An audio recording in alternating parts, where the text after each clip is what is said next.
Hello everyone, welcome to the fourth video.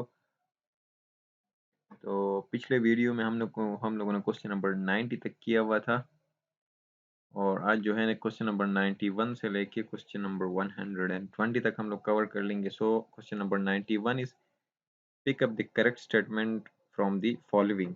Right, इसमें जो statements given है use करना है। Segregation is necessary for a workable concrete. Wrong. Segregation होगी तो आपकी concrete workable होगा ही नहीं। Wrong. B is consistency does not affect the workability of concrete. Affect करता है consistency obviously. So ये भी wrong है। If the slump increases, workability decreases. Wrong. Slump increase होगा तो आपका workability भी increase होगा क्योंकि flow जो आपके concrete का ईज ऑफ फ्लो होगा वो इंक्रीज हो जाता है स्लम्प इंक्रीज होने से, तो वर्केबिलिटी भी ऑब्वियसली इंक्रीज होगी। स्लम्प और वर्केबिलिटी डायरेक्टली प्रोपोर्शनल है, जैसे हमने पहले भी पढ़ा था, और स्लम्प और कंप्रेसिव स्ट्रेंथ इनवर्सली प्रोपोर्शनल है, तो ये डायरेक्टली प्रोपोर्शनल। यहाँ पे इंक्रीज, यहाँ पे डिक्रीज लिखा था, यहाँ पे भी इंक्रीज होना चाहिए, तो ये रॉन्ग है। If concrete mix is dry the slump is maximum. Concrete mix जितना ड्राई होगा स्लम्प उतना आपका कम होता है, मिनिमम होता है, सो ये भी रॉन्ग है। तो करेक्ट स्टेटमेंट चूज करने को बोला था, तो कोई स्टेटमेंट करेक्ट नहीं है। None of these, option E, none of the statement is correct, so we will choose option E. Next question, question number 92। इसमें कह रहा है कि आपका WP and WF are the weights of cylinder containing partially compacted and fully compacted concrete। ठीक हो गया। ये आपका जो हम लोगों ने डिफरेंट जो मेथड पढ़े थे वर्केबिलिटी के टेस्ट के लिए, कंपेक्शन फैक्टर मेथड, वीबी मेथड और स्लम्प टेस्ट का जो मेथड था, तीन मेथड थे, तो इसमें से ये कंपेक्शन फैक्टर जो मेथड है उससे रेलिवेंट क्वेश्चन है। तो उसमें हम लोग जो आपका पार्शली कंपेक्टेड जो कंक्रीट होता है और फुली कंपेक्टेड कंक्रीट होता है उसका रेशियो लेते थे, तो उसका जो रेशियो से आंसर आता था उसके बेसिस पे हम वर्केबिलिटी डिसाइड करते थे कि आइदर हाई है, लो है, या फिर वेरी हाई है, वेरी लो है, एक्सट्रीमली लो है, वो इस रेशियो से डिसाइड होता था। तो यहाँ पे 0.95 गिवन है, तो ये कह रहा है कि 0.95 अगर आपका कंपेक्शन फैक्टर आ रहा है, ठीक हो गया, तो वर्केबिलिटी आपकी क्या होगी 0.95 पे, एक्सट्रीमली लो होगी, वेरी लो होगी या हाई होगी। तो इसके लिए जो है यहाँ पे आप देख लें तो वेरी लो कंपेक्शन फैक्टर तब होता है जब आपका 0.78 हो, लो 0.85 पे होता है, मीडियम 0.25 पे, हाई आपका 0.95 पे होता है। इसी तरह स्लम की वैल्यूज गिवन है, तो हमारा क्वेश्चन कंपेक्शन फैक्टर से रिलेटेड है और यहाँ पे 0.95 गिवन था। 0.95 आपका होगा वर्केबिलिटी वेरी हाई, मतलब हाई। ठीक हो गया। इधर ऑप्शंस आप देख लें तो इसमें हाई गिवन है, ऑप्शन डी। तो 0.95 अगर आपका कंपेक्शन फैक्टर रेशियो है तो आपका कंक्रीट की वर्केबिलिटी हाई होगी। Option D is the right answer for question number 92। Then question number 93 में पूछ रहा है कि proper proportioning of concrete ensures. अगर आप कंक्रीट की प्रॉपर प्रोपोर्शनिंग करते हैं, लाइक सीमेंट कितना फाइन एग्रीगेट कितना, कोर्स एग्रीगेट कितना, उसकी प्रॉपर प्रोपोर्शनिंग अगर करते हैं कंक्रीट की, तो उससे आपकी किस चीज़ की श्योरिटी होती है? उससे आपकी desire strength and workability, right, desire durability आपकी अचीव होती है। B is also right. Then let's go to the option C, water tightness of structure. आपका वाटर टाइटनेस ऑफ स्ट्रक्चर भी अचीव होता है अगर आप प्रॉपर प्रोपोर्शनिंग करते हैं कंक्रीट की, ये भी राइट है। Resistance to water, this is also right. So all of the options are right. Next question, question number 94. The grades of concrete not recommended by IS 456 is। अब इसके अंदर ये है कि IS 456 ने 7 ग्रेड्स रिकमेंड किए हैं, 7 टाइप्स ऑफ ग्रेड्स, वो मैं आपको दिखा देता हूँ। जैसे आपके ग्रेड्स के टाइप्स हैं, ये आपके M5, M7.5, M10, M15, M20, M25, M30, M35 and M40। ठीक है, नीचे के ये भी हैं, ये आपके डिज़ाइन मिक्स में आ जाती हैं, यहाँ M30 से लेके M60 तक। लेकिन जो जिस कोड का यहाँ पे जिक्र किया गया है, आपका जो कोड है IS 456, उसके हिसाब से हमारे पास 7 ग्रेड्स होती हैं, M10 से लेके M40 तक। ये जो ग्रेड्स हैं ये डिफाइंड है IS कोड 456 के अंदर। M10 M15, M20, M25, M30, M35, M40, ये 7 डिफरेंट टाइप्स के डिज़ाइन मिक्स जो हैं आपके मिक्स प्रोपोर्शंस, ये इस कोड के हिसाब से डिफाइंड है। सही है। इससे ऊपर जो 7.5 और 5 है ये लीन मिक्स है। ठीक हो गया। तो M40 से नीचे जो है ये लोग इसमें कंसिडर नहीं करते इस कोड में। ठीक हो गया। तो टोटल इस कोड के अंदर 7 है, तो उसके सामने ये प्रोपोर्शंस गिवन है। उसके बाद जो है M25 से ऊपर जो होती हैं वो डिज़ाइन मिक्स होती हैं। ठीक हो गया। और ये उसके कंप्रेसिव स्ट्रेंथ गिवन है। और इसमें जो है हम M5 और M7.5 लीन मिक्स कंसिडर करते हैं, और M10 से लेके M20 तक ऑर्डिनरी कंक्रीट, और उससे नीचे स्टैंडर्ड कंक्रीट, और M60 को हाई स्ट्रेंथ कंक्रीट बोलते हैं। तो इस टेबल के अंदर बहुत सारे MCQs इसमें कवर हो जाती हैं, तो हमें ये इसमें याद रखना है जो इंपॉर्टेंट चीज़ें हैं। ठीक हो गया। अब ये कोड जो है 456 का जो कोड है वो ऑगर के बुक के अंदर जो ओल्ड उसमें है 1970 का है, तो उसमें इन लोगों ने 7 डिफाइन की हुई है। ठीक हो गया। M10 से लेके M40 तक, लेकिन 2000 में जो रिवाइज होके आ गया उसमें नीचे की M60 तक इंक्लूडेड है। ठीक है। तो अभी ये जो क्वेश्चंस हैं इस बुक के अंदर वो आपका 456 कोड जो 1970 का है उसके हिसाब से है। तो ये चीज़ें आप रिमाइंड कर लें तो इससे रिलेवेंट क्वेश्चंस होंगे। तो यहाँ पे जो क्वेश्चन कह रहा है कि द ग्रेड ऑफ कंक्रीट जो 456 1970 वाला रिकमेंड नहीं करता वो कौन सा है, M500 या M50। M500 हम लोग अगर यूनिट हम ले रहे हैं कंप्रेसिव स्ट्रेंथ का केजी पर सेंटीमीटर स्क्वायर में ले रहे हैं तो M500 होता है। अगर हम न्यूटन पर मिलीमीटर स्क्वायर या मेगा पास्कल में ले रहे हैं तो वो M50 होता है। ठीक हो गया। तो वो सेम चीज़ें हैं, तो ये कंसिडर नहीं करते हैं क्योंकि M40 तक हमारा होता था ना कि M10, M15, M20, M25, M30, M35 and M40, ये 7 टाइप्स हैं जो 456 कोड के अंदर आती हैं। M50 नहीं आता, तो M50 रिकमेंड नहीं करता 456 जो कोड है 1970 का, तो ई ऑप्शन राइट होगा। नेक्स्ट क्वेश्चन है the grade of concrete M150 means. अब ये जो M150 लिखा होता है इसका मतलब ये होता है कि M मिक्स शो करता है, 150 आपका कंप्रेसिव स्ट्रेंथ शो करता है 15 सेंटीमीटर क्यूब का आफ्टर 28 डेज, 28 दिन के बाद इतना कंप्रेसिव स्ट्रेंथ होगा 15 सेंटीमीटर क्यूब का। ठीक हो गया। तो इसको हम M15 भी लिख सकते हैं। M15 हो गया तो इसमें 15 आपका शो करेगा कंप्रेसिव स्ट्रेंथ, लेकिन उसका यूनिट होगा 15 में न्यूटन पर मिलीमीटर स्क्वायर या मेगा पास्कल होगा। 150 होगा तो उस वक्त यूनिट आपका होगा केजी पर सेंटीमीटर स्क्वायर। ठीक हो गया। तो 150 के लिए option B is the right answer. ये 100 जो शो कर रहा है ये M100 का है, ये M200 का, ये M300 कंक्रीट का, ये M250 का है। तो हमारा जो क्वेश्चन है उसमें ऑप्शन बी राइट होगा। Next question 96, according to IS 456 the number of grades of concrete mix are. जैसे मैंने कहा था कि 7 कंक्रीट मिक्स जो हैं IS 456 के हिसाब से रिकमेंडेड हैं। M10, M15, M20, M25, M30, M35 and M40, 7 types. ठीक है, 7 ऑप्शन ई। तो 97 क्वेश्चन है if the engineer in charge approves. अब साइड पे जो इंजीनियर इंचार्ज है वो अगर जैसे ऊपर बोला था कि हम लोग यूजुअली करते हैं 10 सेंटीमीटर 15 सेंटीमीटर क्यूब लेके करते हैं। सही है।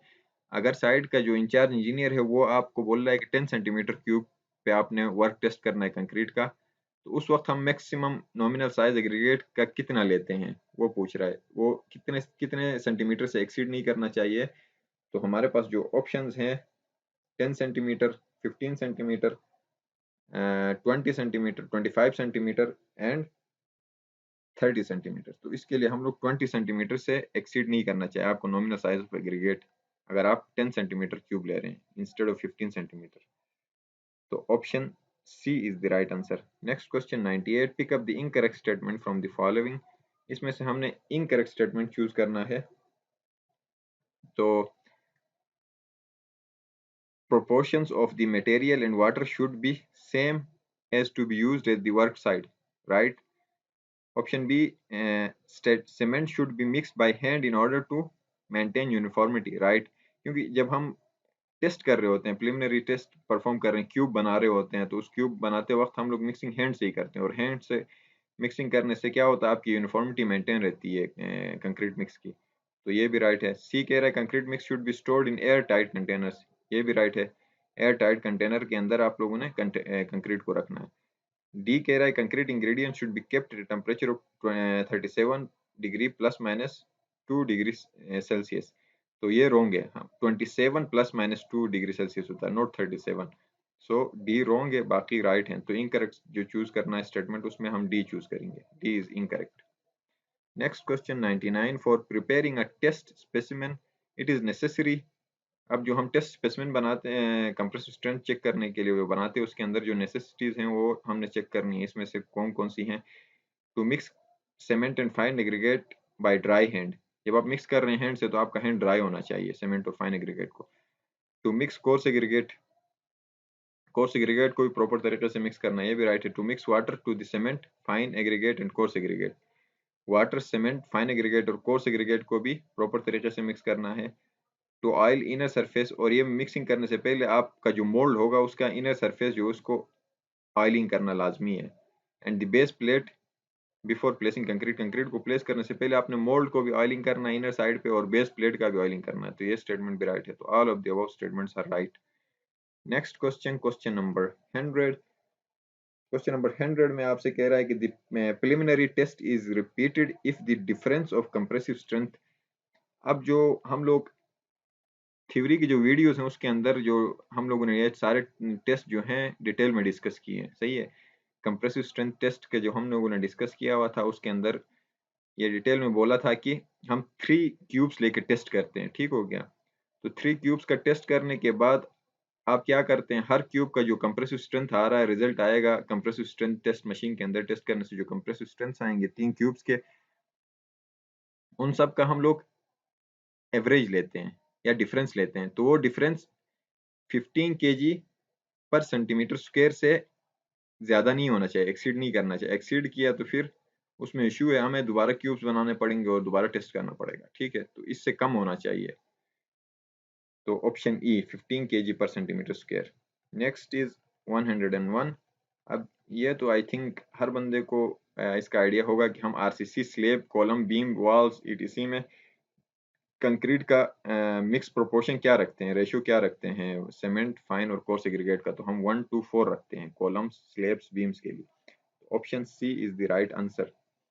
नेक्स्ट पूछ रहा है रिटेनिंग स्ट्रक्चर्स के लिए हम मिक्स क्या रखते हैं कंक्रीट का। तो रिटेनिंग स्ट्रक्चर्स के लिए हम लोग रखते हैं 1:1.5:3 रखते हैं, ठीक हो गया। 1 आपका सीमेंट होगा, फाइन एग्रीगेट आप 1.5 रखते हैं और कोर्स जो है 3 रखते हैं रिटेनिंग स्ट्रक्चर्स के लिए।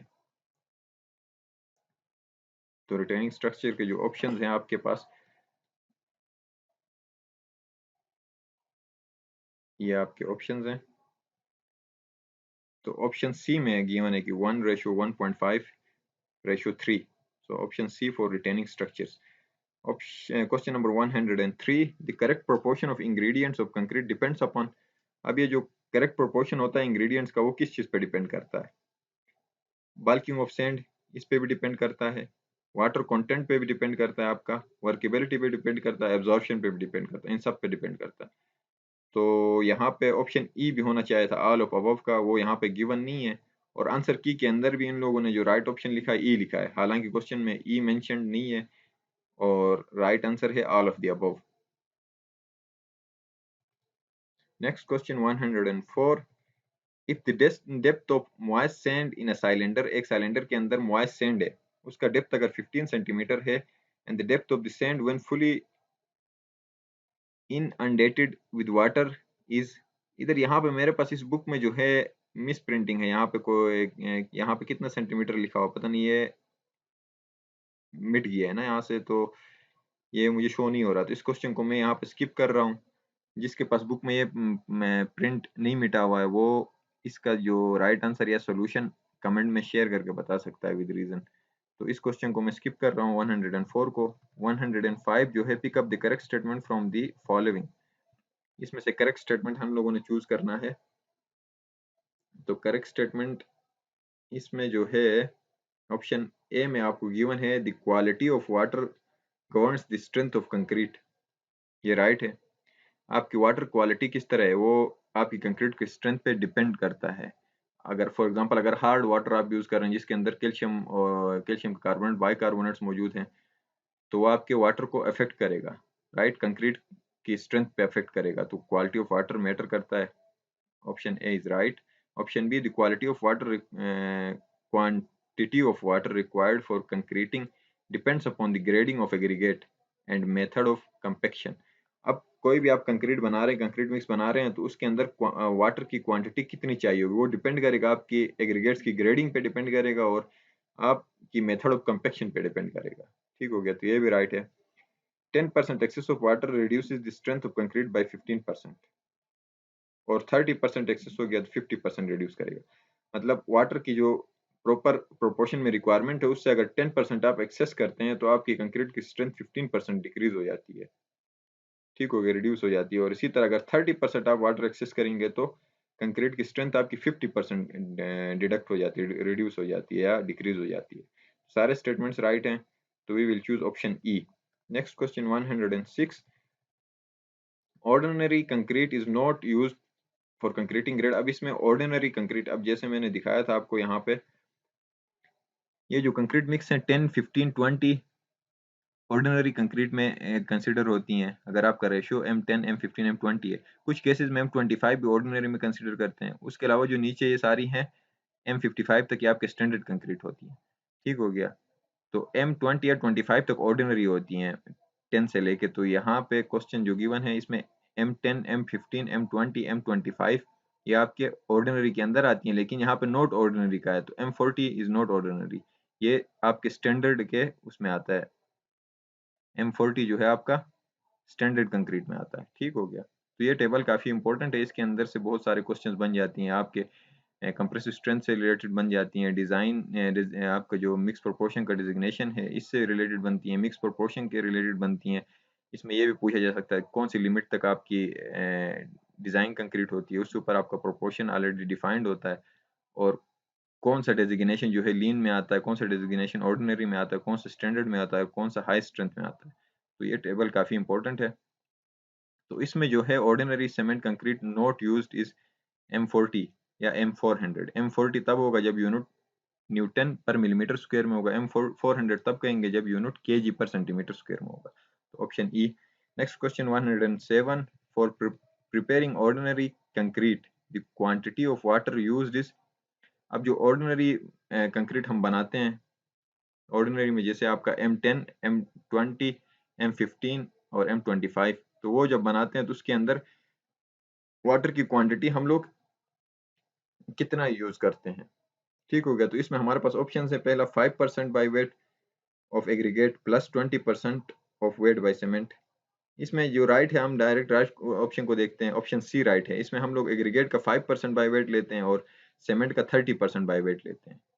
ठीक हो गया, वाटर जो होगा आपका सीमेंट की अगर आपकी क्वांटिटी आपको पता है तो उसका 30% लेंगे, प्लस एग्रीगेट का 5% लेके ऐड करेंगे तो आपका वाटर का क्वांटिटी आ जाएगा। तो option C is the right answer. ये इस तरह के क्वेश्चन है जिसको हमने याद रखना होता है। ठीक है,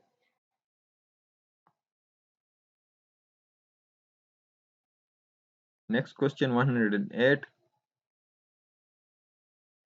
इसके अंदर आपसे पूछ रहा है कि the following proportion of the ingredients of concrete mix is not in confirmation of the arbitrary method of proportioning। अब कंक्रीट की प्रोपोर्शनिंग करने के डिफरेंट मेथड्स हैं, उनमें से एक मेथड आपका आर्बिट्रेरी मेथड है। तो आर्बिट्रेरी मेथड में हम लोग जो है आर्बिट्रेरी मेथड जो होता है प्रोपोर्शनिंग करने का कंक्रीट का, उसके अंदर जो फार्मूला हमारा होता है मैं इसको हाईलाइट कर देता हूँ, 1:n:2n। लाइक 1 जो है आपका सीमेंट अगर है, n फाइन है, तो कोर्स हमेशा आपका फाइन का डबल होगा, ट्वाइस होगा, राइट। ये फार्मूले से शो हो रहा है। तो ये आर्बिट्रेरी मेथड के प्रोपोर्शनिंग करने का फार्मूला है। आपका फाइन जो होगा n से शो किया है, फाइन हमेशा फाइन से कोर्स आपका डबल होगा। ठीक हो गया, तो हम चेक करते हैं हमें जो ऑप्शंस गिवन है उसमें से डबल कौन सा नहीं है। अब इसमें देखें फाइन 1 है, कोर्स 2 है, तो ये डबल है, तो ये आपका आर्बिट्रेरी मेथड को फॉलो कर रहा है। तो इन लोगों ने बोला कौन सा फॉलो नहीं कर रहा उसको चूज करना है, not in conformation to arbitrary method. तो ये तो कर रहा है ए। बी में भी फाइन जो है कोर्स जो है फाइन का डबल है, तो ये भी ठीक है। सी, इसमें भी कोर्स जो है फाइन का डबल है, ये भी ठीक है। डी, ये क्या लिखा हुआ है, ये थोड़ा मिटा हुआ है, ये अगर 8 है तो ये 4 होना चाहिए, ये डबल होगा। इसी तरह E1410 लिखा हुआ है, अब इसमें डबल नहीं है, फाइन 4 है और कोर्स 10 है, तो ये डबल से ज्यादा है, तो ये आपका आर्बिट्ररी मेथड का जो फार्मूला है उसको कंफर्म नहीं कर रहा, उसको फॉलो नहीं कर रहा, तो option E is not in conformation to the arbitrary method of proportioning of concrete mix. So E, right? So next question है फार्मूला है, इसको हमने रिमाइंड याद रखना है. If x, y and z are the finest moduli of coarse, fine and combined aggregate, x जो है आपका कोर्स है, y फाइन है और z आपका कंबाइन एग्रीगेट है, तो percentage of fine aggregate to the combined aggregate is, अब परसेंटेज ऑफ फाइन एग्रीगेट इसमें क्या होगा कह रहा है, तो इसके लिए हमारे पास फार्मूला जो है वो होता है P इज इक्वल टू आपका जो फाइन एग्रीगेट है minus combined divided by combined aggregate minus course multiply by 100 करते हैं, तो आपका परसेंटेज ऑफ फाइन एग्रीगेट आ जाता है, तो ऑप्शन बी इसका फार्मूला है, राइट फार्मूला, इसको याद रखना है. ठीक हो गया. नेक्स्ट क्वेश्चन है आपका क्वेश्चन 110. 110 में जो है पूछ रहा है if P Y and Z, अब उसी से रेलिवेंट ही फार्म वो है जो ऊपर हम लोगों ने जिक्र किया था आर्बिट्ररी मेथड में, जो हम लोग रेशियो निकालते हैं, उसके लिए फार्मूला पूछ रहा है कि राइट फार्मूला उसका क्या होगा. इसका जो राइट फार्मूला है वो मैं दिखा देता हूँ. ये हमारे पास मिनिमम क्वांटिटी ऑफ वाटर निकालने के लिए इसमें जो डिफरेंट फार्मूला है, इसमें से जो राइट ऑप्शन हमारा है वो है B, 0.3 into multiply by P plus 0.1 into Y plus 0.11 into Z is equal to water cement ratio multiply by P. तो इसमें जो है आपका P जो है आपका शो करता है quantity of cement by weight. ठीक हो गया. P is quantity of cement, Y is the quantity of fine aggregate by weight, Z is the quantity of coarse aggregate by weight, और W divide by C water cement ratio है, और P जो है आपका again इधर P का जिक्र किया था सीमेंट का वेट है. ठीक हो गया. तो ये आपका राइट फार्मूला है बी. सीमेंट के साथ 0.3 मल्टीप्लाई होगा, फाइन के साथ 0.1 और कोर्स के साथ 0.01 and then which will be equal to water cement ratio multiplied by weight of cement. तो ये राइट फार्मूला, इसको याद रखना है. इसका नीचे एक न्यूमेरिकल भी आएगा, बल्कि नेक्स्ट न्यूमेरिकल ही इसी से रेलेवेंट है, तो इसको हम देख लेते हैं. अब यहाँ पे हमें गिवन है 50 kg ऑफ फाइन एग्रीगेट. ठीक हो गया. Y गिवन है 100 kg of coarse aggregate, Z given है. ठीक हो गया. Are mixed in a concrete whose water cement ratio is 0.6, water cement ratio हमें गिवन है, और हमसे पूछ रहा है वेट ऑफ वाटर निकालना है. वेट ऑफ वाटर निकालने के लिए पहले तो हमें इस फार्मूला में आप देख लें तो P नहीं गिवन है, Y, Z और वाटर सीमेंट रेशियो गिवन है, तो इन तीनों वैल्यूज को पुट करके हम P निकाल सकते हैं, राइट. जब P निकालेंगे, वेट ऑफ सीमेंट पहले निकालेंगे, तो हमारे पास क्या होगा, P भी आ जाएगा, Y भी नोन होगा, Z भी नोन होगा, और ये भी P वेट ऑफ सीमेंट है, और ये C यहाँ पे वाटर सीमेंट रेशियो में शो हो रहा है, C भी सीमेंट का वेट है, राइट. जो P और C सेम थिंग है. तो ये पहले आप क्या कहते हैं फार्मूले से वेट ऑफ सीमेंट निकालेंगे. वेट ऑफ सीमेंट निकालेंगे तो सारी चीजें हमारी नोन हो जाएंगी, सिर्फ W अननोन होगा, वेट ऑफ वाटर. तो सेकंड स्टेप में आप W निकाल सकते हैं. तो ये फार्मूला यूज करके हम जब कैलकुलेशन करेंगे तो हमारे पास 12 आंसर आ जाता है, 12 kg.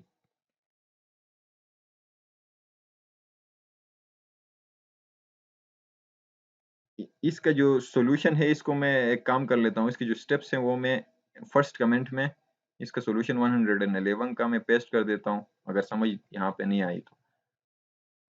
नेक्स्ट क्वेश्चन है 12. In the method of wides for determination of the quality of cement paste it is assume that, इसकी एजम्पशंस हैं. अगर आप मेथड ऑफ वाइड्स यूज कर रहे हैं क्वांटिटी ऑफ सीमेंट पेस्ट निकालने के लिए, तो हम क्या एजम्पशंस करते हैं.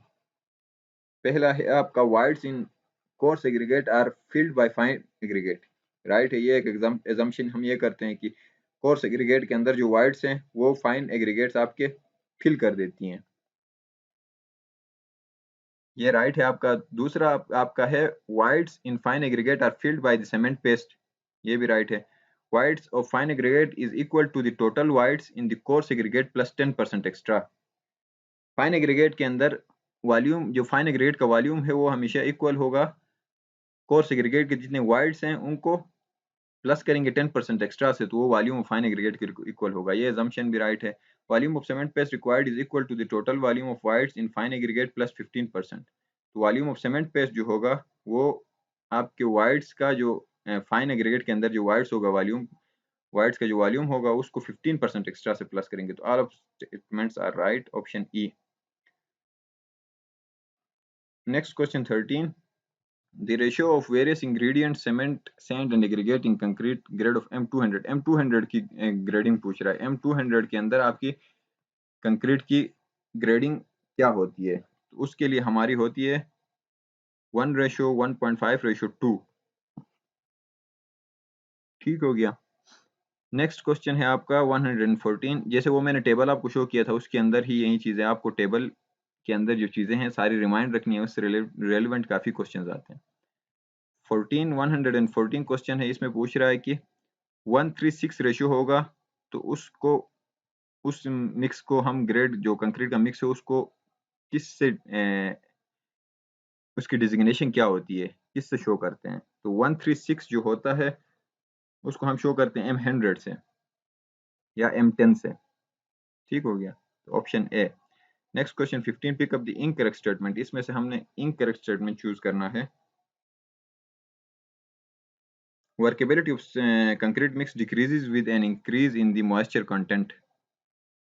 ये रॉन्ग है। वर्केबिलिटी आपका इंक्रीज हो जाता है मॉइस्चर कंटेंट बढ़ जाए तो, क्योंकि वर्केबिलिटी का डेफिनेशन ये है कि विद ईज, जिसकी वजह से कंक्रीट फ्लो करता है। Easiness of concrete to flow is called workability. So moisture content ज्यादा होगा तो वर्केबिलिटी भी ज्यादा होगा, तो ये स्टेटमेंट रॉन्ग है। Concrete for which preliminary tests are conducted is called controlled concrete। ये प्रिलिमिनरी जो टेस्ट करते हैं उनको हम डिजाइन मिक्स कंक्रीट कहते हैं। ठीक हो गया, मैं आपको दिखा देता हूँ।